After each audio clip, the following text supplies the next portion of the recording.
Selamat pagi, salam sehat dan salam sejahtera untuk kita semua Bapak, Ibu dan Saudara yang terkasih di dalam Tuhan kita Yesus Kristus.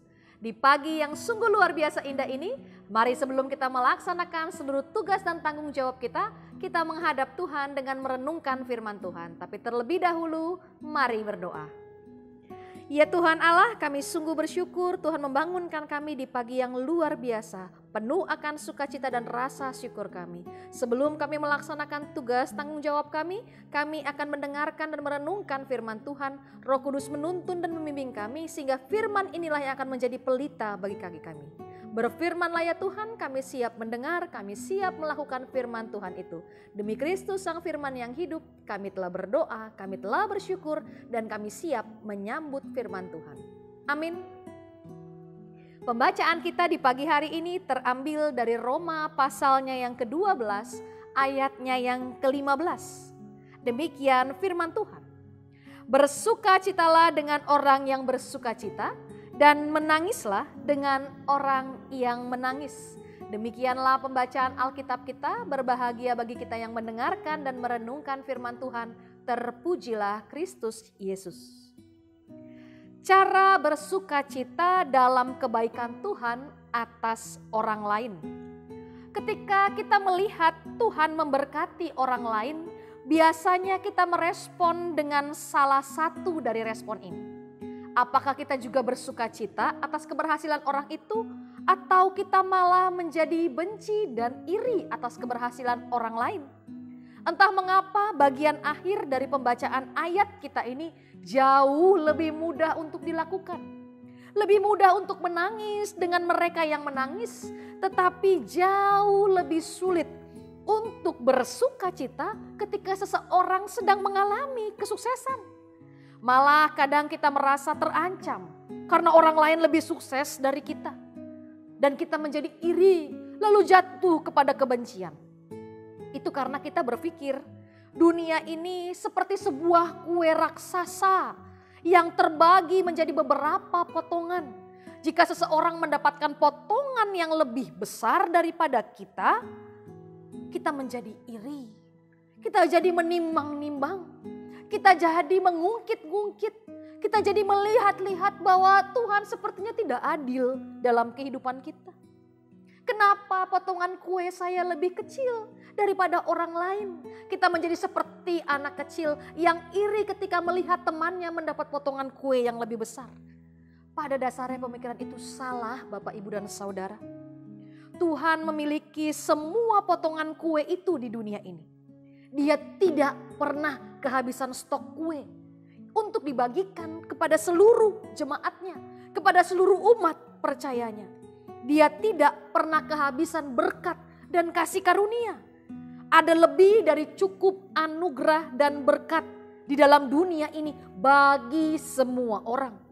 Dan hanya karena Tuhan memberkati orang lain bukan berarti tidak cukup berkat untuk Bapak, Ibu, Saudara dan saya.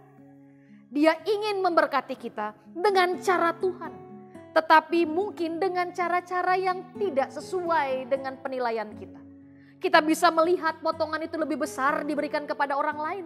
Tetapi terkadang kita menutup mata untuk menilai dan melihat ternyata potongan kita juga sama besarnya dari sisi yang lain. Iri hati, jatuh kepada kebencian, mencegah kita untuk masuk dalam kebahagiaan. Kita sulit untuk bahagia karena orang lain juga sukses dan bersukacita. Akibatnya kita tidak menikmati banyak hal. Kita tidak mensyukuri hal-hal yang terjadi di dunia ini. Iri hati dan kebencian membuat kita menjadi orang yang sebenarnya sangat menyedihkan. Ini terjadi dari perumpamaan tentang para pekerja kebun anggur dalam Matius 20. Pemiliknya mempekerjakan beberapa pekerja di pagi hari, yang lainnya di siang hari. Namun dia membayar mereka semua dengan upah yang sama. Para pekerja yang bekerja dari pagi hari mengira mereka telah ditipu. Ketimbang menikmati upah mereka, mereka malah membencinya. Mereka malah menjadi iri dan jatuh kepada kebencian. Bagaimana kita melihat Tuhan membentuk berkat-berkatnya dalam kehidupan kita? Bagaimana kita menilai dan melihat potongan kue yang diberikan oleh Tuhan? Bukankah kita harusnya melihat bahwa potongan kue itu tidak pernah ada habis. Berkat dan anugerah yang Tuhan berikan sama porsinya. Hanya saja yang berbeda bagaimana cara kita untuk mensyukurinya.